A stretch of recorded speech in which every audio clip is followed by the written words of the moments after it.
พื่อสิแห้งอีก2 มื้อพุ่นแม่นบ่เอาผู้อื่นเขาเจียบได้บ่ของขดนำนะแต่ว่าถ้าฮ้อนมื้ออื่นก็น่าจะได้อยู่ตอนเช้าแต่ว่าถ้าแบบเหยียบกระแทกห้องนี่รอก็บ่ได้แล้วเนาะ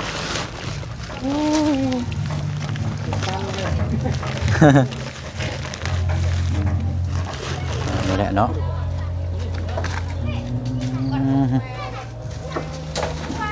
อันโอ้ยเอาน้องป๊อปมอบให้ทางพ่อสร้างอะไรเนาะ2 3 4 5 6 7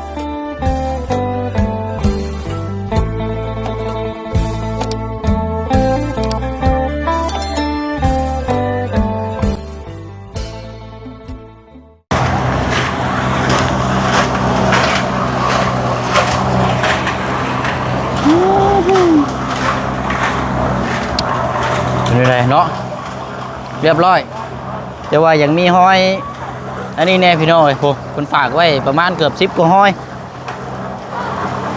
อาจอ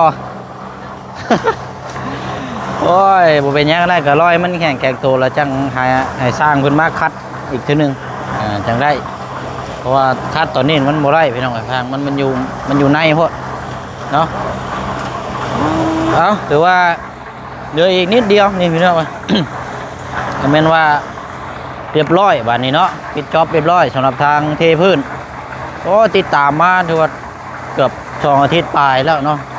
ตั้งแต่แห่ทรายที่ว่ามันคาก่อนหน้าเพิ่นแหละพี่น้อยแต่ว่าผ้าผลบ่ตกในกะยันแล้วตีหึงแล้วเนาะแต่ว่าตัวอะไรเนาะมันบ่แม่นมื้อพี่น้อยผมใช้เป็นมื้อวันอาทิตย์เนาะมื้อนี้เป็นวันมื้ออาทิตย์เรียบร้อยแล้วพี่น้อยเดี๋ยวน้อยเดียวนี่โอ้ยเนาะเอาดีใจน้ำน้องเพิ่นได้ลายทางเฮเฮากะมาแล้วพี่น้องทางช้างเพิ่นกะนี่แหละเรียบร้อยเลยแต่ว่าหินกับทรายนี่บ่เชียงสั่งมาเพื่อไว้ห้องน้ำเนาะเพราะว่ามื้ออื่นนี่สร้างเพิ่นก็สิมาดำเนินการเฮ็ดห้องน้ำเลยนะพี่น้องเอ้ยเนาะเอาพี่น้องเนาะเดี๋ยวเบิ่งน้ำกันพี่น้องเอ้ยเนาะนี่แหละก็สิได้นั่นก็เป็นมอบมื้อให้ทางสร้างเนาะเพิ่นก็สิได้ขนเครื่องของและพากันเมื่อและบาดนี้พี่น้องเนาะเอาพี่น้องเด้อเนาะกราบทักทายสบายดีและสวัสดีพ่อแม่พี่น้องFC คือเก่าคือเดิมพี่น้องเนาะมาอยู่เขตของทางน้องป๊อปเนาะถือว่ามื้อนี้ก็ติดตามน้ำกันเบิ้ลมือก็แม่นมื้อนี้พี่น้องเนาะตัวนี้ก็เวลาสิเข้า4 โมงแรง5 โมงได้ไรพี่น้องถือว่าเพิ่นกับเบิ้ลมือเลยตามที่เพิ่นแจ้งมาไว้เพิ่นก็ว่าเบิ้ลมือเลยอำนาจเฮ็ดอันนี้นี่แต่ว่าตามหลักก็ถ้าว่าถ่ายให้ซ้ายมานี่ก็ยัดแล้วก่อนแล้วเนาะแต่ว่านี่เฮารอแล้วก็บวกครับมันก็คาแน่พี่น้องโอ้ยอยู่อึกถืออึกขนอง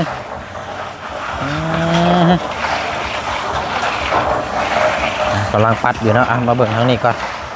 อันนี้ทรายนี่ก็เดี๋ยวจะให้ทางน้องเพิ่นต้อมขึ้นไปอีกพี่น้อยต้อมขึ้นไปให้มันเบิ่งให้เฮาสิฮู้ว่ามันเรือลายหรือว่าเรือน้อยซ้ำไรหั่นนะตัวนี้นะ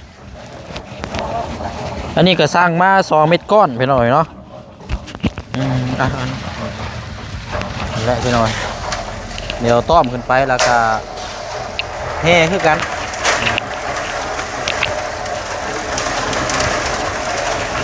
นี่ก็เดี๋ยวจังต้อมขึ้นเนาะต้อมได้เท่าไรได้เท่าไรก็ยังดีนะเพราะว่ามันเคลียร์มันแถวนี้ได้ไหม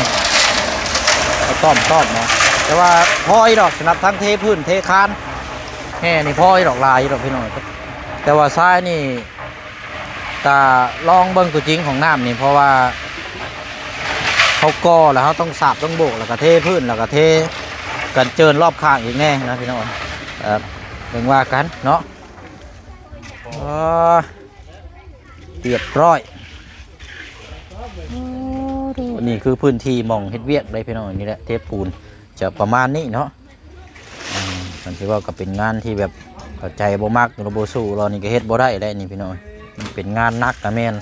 แล้วก็งานเปื้อนเสื้อผ้ากะแม่นเนาะอันนี้ต้องทุ่มแรงทุ่มร่างกายแบบเอาจิตวิญญาณสู้ดีรอได้นี่พี่น้องซ้ำฮอดปุ๊กเสกกระทาพวกนี้นี่เด็ดเอาแค่หวานนี่เรียบร้อยเนาะที่นี่เห็นใกล้ผู้ใกล้แม่เวียนมาอยู่แถวนี้ระวังเด้อ พื้นที่ห่างอันเขตห่วงห้ามได้นี่เหยียบปั๊บนี่ต้มที่จะหมอนได้ มีห้อยอยู่ทางในผมพี่น้องเอ้ยมีแต่ว่าให้ทางกันน้องๆเพิ่นระวังก่อนแล้วก็มื้ออื่นเช้าตอนแรงพดก่อนพดแล้วให้น้ำมันซึมลงไปมันจังแข็งไว้แล้วก็ต่อเทตัวนี้ก็ประมาณจัก2-3 มื้อจังตอกออกก่อนก็ได้ตอกออกแล้วก็จังเอาขี้ดินส่วนเข้าไปในแจมันรอบๆนะแม่นเบิดเลยเพื่อเวลาเฮาไปเหยียบขอบมันน่ะมันจังบ่แตกนะตัวนี้ก็เดี๋ยวสิจังว่ากันแต่ว่าเรียบร้อยแล้วเจ้าเนาะไม่ยั้งระบาดนี่หมอลำซิ่งขึ้นเลยได้อันนี้เนาะป๊าดโธ่พูดดีๆนี่เนาะนะอึ๊บเท่น้ำบ่ล่างนี่บ่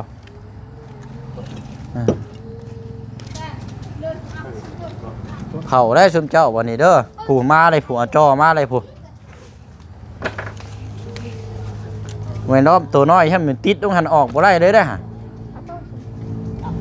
หานผู้มาเลยผู้รถ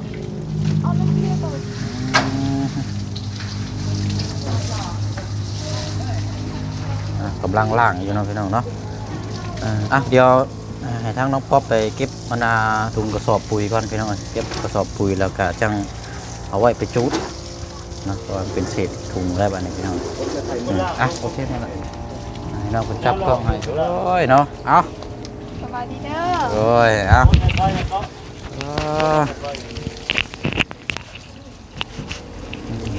ให้ก่อนเอาเป็นนี่ไดเนาะไปย่างรอบๆบางก้อนบ้านนี่เฮ้ยลูกย่างบางก้อนนี่ไดเนาะได้เยอะวะคือเยอะวะแต่หิมนี่มันอยากอันนี้อยู่จังน้อยเนาะโดยหักไส้ยี่ดอกแห้งไว้ยังอีกโอ้ยเพื่อสีแห้งอีก2 มื้อพวกแม่นบ่แล้วมื้ออื่นเขาเจียบได้บ่ของขดนำนะแต่ว่าถ้าห้องมื้ออื่นก็น่าจะได้อยู่ตอนเช้าแต่ว่าถ้าแบบเหยียบกระแทกห้องนี่รอก็บ่ได้แล้วคันสิว่าก็เหยียบแบบคอยย่อนะแบบโยแบบห้องเพลงนะกันได้เยอะคันเหยียบแบบทึมแห้งๆนั่นบ่ได้ฝากห้อยไว้แบบนี้เราได้นี่นะไปถ้วยอยู่ป้างามแห้งเนาะโอ้เบิดเท่านี้เบิ่งพี่น้อยเบิ่งไกลๆก่อนนี่แล้วนี่ถอยไกลมาก่อนโอ้หนาใหญ่แบบทึมเลยเพราะว่าคือน้องป๊อบนี่สินาใหญ่แน่จังน้อยก็คือว่าเน้นก็คือว่าพื้นนี่เฮาบ่ได้เพิ่นบ่ได้ปรับแบบว่าละเอียดพอนะ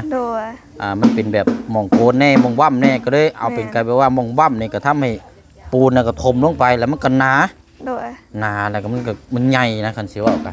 เพราะว่าเฮาปรับเสมอไปแล้วนี่มันก็จะแบบพื้นฐานนี่ก็มันก็จะแบบอีกนิดนึงปูนเฮานี่เบิดไปจักเท่าไรพี่น้องเดี๋ยวจังสิย่างไปเช็คเบิ่งเนาะจังสิย่างไปเช็คเบิ่งเพราะว่าเอาปูนเขียวมาเพิ่มอีก10 ลูกอันเตรียมเพชรของน้ำนี่แหละพี่น้องเอ้ยให้ทรายเฮานี่พ่อเขาแล้วสร้างมาเพื่อไว้เลยอาจจะพ่ออยู่ดอกโอ้เรียบร้อยเนาะบ้านนี้คักแล้วนี่โจมเตียงมานั่งนี่ปัดกวดบ้านนี้ความสะอาดนั่งมาพี่ก่อนเลาะเบิ่งรอบๆก่อน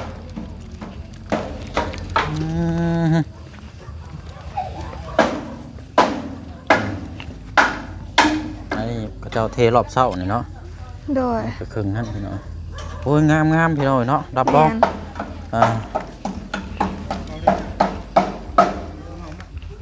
น้ำนี่บ่คังเพราะว่ามัน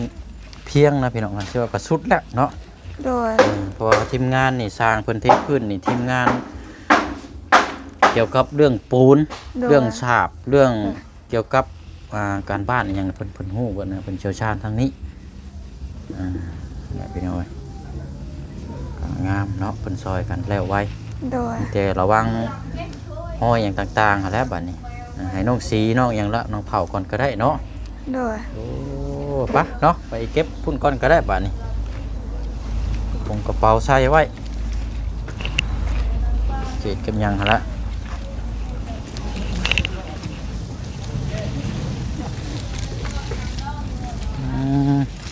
เอาวันกระเป๋าก็ได้เนาะมีกระเป๋าแบบมันนั่นป่ะ แบบย่างสอนกันก็ได้ ก็เอาจะเก็บไปร่วมพุ่นก้อนก็ได้ถูกเอาไปร่วมไว้ผมว่าจะเก็บอีกชนึงก็ได้นะ ด้วย ทางคนอันนั้นพอดีนะ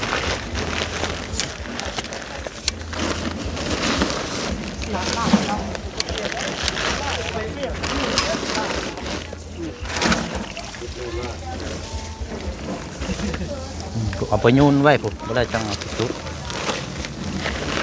มีกระพุ้ยเนาะยืนเขาเจ้ามากก่อน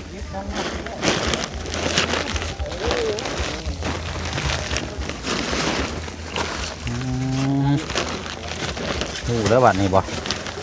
อึดดอกเนาะคนกล้าม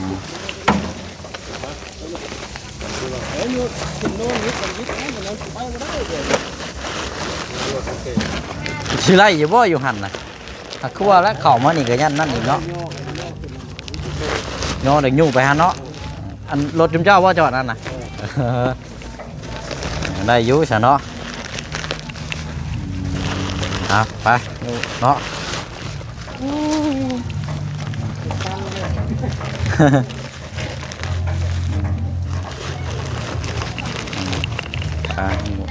ไปหลายคนอยู่เนาะซอยกันเรียบร้อยเนาะเดี๋ยวพื้นที่นี่ก็เดี๋ยวสิให้ทั้งน้องๆเพิ่นนี่แหละเคลียร์เองนี่น้องป๊อปนี่เจ้ายุ่นขึ้นนี่ก้อนก็ได้ละยุ่นขึ้นเทิงไงยุ่นขึ้นหมดบ่แล้วมันแล้วจังเอาไปจุดคอยเฮ็ดไปโอ้ยเนาะเรียบร้อยพี่น้อยผ่านไปเนาะคันสิว่ากันต้องมีอุปสรรคในจักหน่อยยังก็ได้สีล่วงไปเลยก็บ่ได้ยังบาดนี่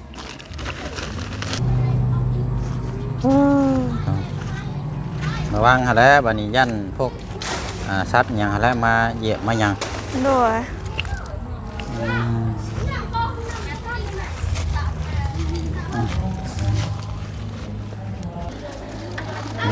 เนาะเก็บเครื่องคองสถานที่รถจอดไว้หุ่นพี่น้องว่าสิย่างตามไปเบิ่งเขาเจ้าเปิดเพลงเลยบ่ได้ย่างไปอยู่โบกนี่แหละเนาะ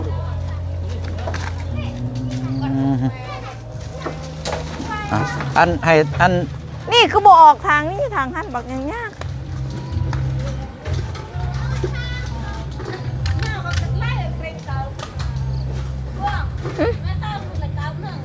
กับก็นั่นแหละมีแต่พากันเคลียร์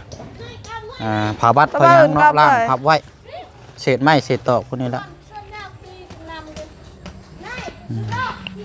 เศษไม้เศษตอกอย่างต่างๆเนาะด้วยเกือบไผ่นะเกือบช่างบ่เอาไว้แล้วพยังสิมาอีกอยู่ไว้นี่แหละผ้ามีดได้สาของไผ่นะนี่แหละแห่ทรายนี่ส่วนไว้นี่เด้อยังลายอยู่ได้นี่ส่วนพากันส่วนต้อมไว้แล้วก็เอาไว้โยกไปทางห้องน้ำพุ่นบัดนี้นะแล้วกันคอยเฮ็ด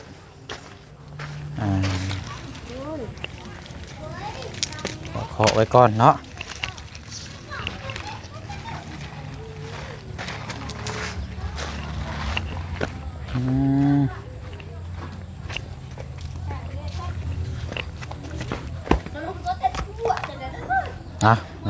เดี๋ยวจังคอย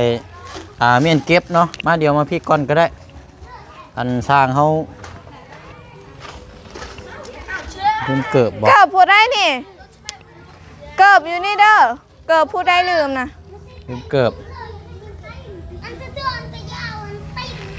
สร้างน้องป๊อปมาละอันยืนนี่ก่อนก็ได้เดี๋ยวมอบเงินให้สร้างก่อนสร้างเป็นม่านก่อนเดี๋ยวจังคอยเก็บ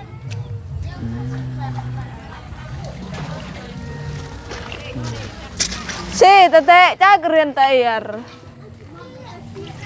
ลาวพระดามเอาไอ้เด้ออัน มาพี่ก่อนแป๊บนึงเอามอบเงินให้ก่อน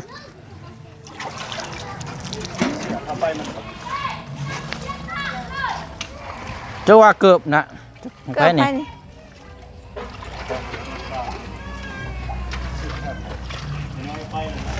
เกือบอันน้ำมาให้เด้อพากันเอาเมื่อไว้กินแล้วด้วยน้ำสปอนเซอร์นะเมื่อบ่ลดเอาโอเคเนาะอันมาพี่ก่อนก็ได้ไม่เอาจะเอาเงินให้มาพี่ก่อน ยืนนี่ก่อนก็ได้เรียบร้อยไปหน่อยเนาะโอ้ จะลาก ย ขึ้น ถ้าว่าแห่ชายบุขาดยังแล้วเตะหึงเงี้ยนี่เนาะยังปิวเตะหึงแล้วเรียบร้อยพี่น้องเนาะมันบ่ได้ไปต่อว่าเมื่อเพื่อนก่อนบ่บัดนี้ ไปส่งโม่ก่อน ส่งโม ส่งอยู่คน เอาอยู่เพื่อนน้องก็มีเพิ่นบ่ อืม พี่น้องก็เป็นเงิน4ล้านกับ5แสนกีบเนาะตามที่คุยน้ำกันเมื่อวานนี้พี่น้องคุยเมื่อวานนี้มื้อนี้ก็มาดำเนินการแล้วเรียบร้อยเนาะฟ้าผลเป็นใจโอ้ยเอาน้องป๊อปมอบให้ทางพ่อสร้างอะไรเนาะเอาขอบใจดาราเด้อโดยนับเบิ่งก่อนไปยัง ครบอยู่แล้ว แต่ว่าเฮาก็เอาอันน่ะอยู่ห้านนั่นแหละเป็นเน็บมาให้เราก็ยันว่ามันบ่พอนะนับเบิ่งก่อน เนาะมีแต่เรือให้ทั้งน้องๆทั้งครอบครัวเพิ่นจัดแจงเอาบัดนี้พากันกวดล้างเนาะนั่นแหละ โด ไป ย ตรงไปต่างผาบัดอย่างกะนี่แหละ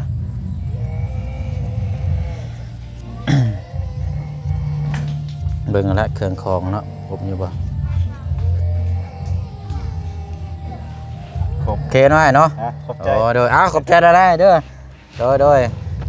พี่น้อยเนาะขอบใจทางทีมงานเพิ่นนำหลายๆเด้อเนาะก็เรียบร้อยเนาะไปเฮาบัดนี้เรื่องนาวิงานน้ำกันจักเล็กจักหน่อยไปอันไหนเนาะ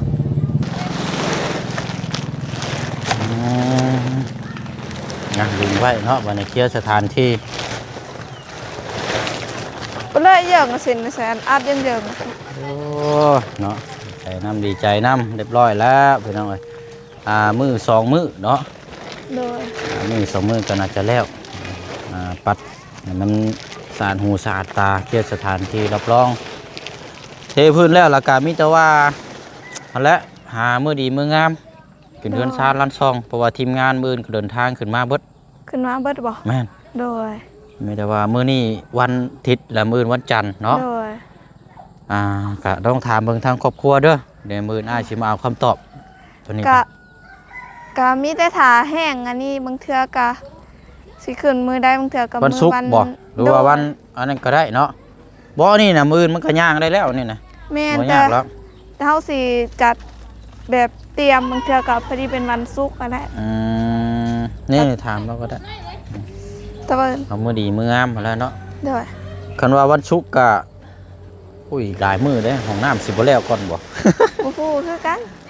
เอาจังว่ากันซะเนาะ โดย พอดีแล้วอันเคลียร์แล้วก็เพื่อปรับปรุงให้มันสะอาดแน่เนาะเคลียร์ โดย แถวนี้ให้มันเกลี้ยงก้อยหมดเลย โดย นั่นแหละพี่น้อย หรือว่าสิเอาเป็นวันอีหยังก็ บ่ฮัดบ่ วันประหัสก็ได้ หรือว่าวันพุธ วันพุธก็ได้บ่ จังหวะนี่ พี่วันพุธแล้วเต้อาจารย์ดอก เอ มา อได้บ่ อาจารย์บุระแล้วเบ้ แล้วแต่ชุมเจ้าได้ต้องคุยกันเบิ่งและทางครอบครัวเอามือใด วันพุธเหรอฮะวันพุธก็งามบ่ มันแล้วแต่เพราะว่าชุมเจ้าก็บ่ได้ถือนี่เด้ โดย ก็แล้วแต่คนขึ้นแล้วแต่คนมัก ขึ้นวันพุธก็ได้ อันนี้ก็วันศุกร์ มื้อ จันท อื่น ร์ วั อั น ง จั คาน ร ทร์ พุธแล้วก็วันศุกร์หรือว่าวันพฤหัสก็ได้เท่านั้นก็ประมาณนี้แหละเนาะอยู่ให้มันอยู่อาทิตย์สิมานี่ซะเนาะ โดยได้ ให้มันอยู่อาทิตย์นี้สิมาซะว่ามันก็แล้วแหละมีแต่เฮาเคลียร์สถานที่ก็ขึ้นพากันขึ้นไปอยู่ โด ก็ ย ติดตามเบิ่งหั่นแหละเนาะ บ่เสียงคุมตัวนี้เลยบ่ ส่วนไว้ก่อน ส่วนไว้ก่อนดอก ส่วนต้อมๆแล้วจังเอาไปปุกเนาะ โดย บ่พาอันนั้นกันก็ได้ส่วนต้อมๆไว้แล้วก็จังอันนี้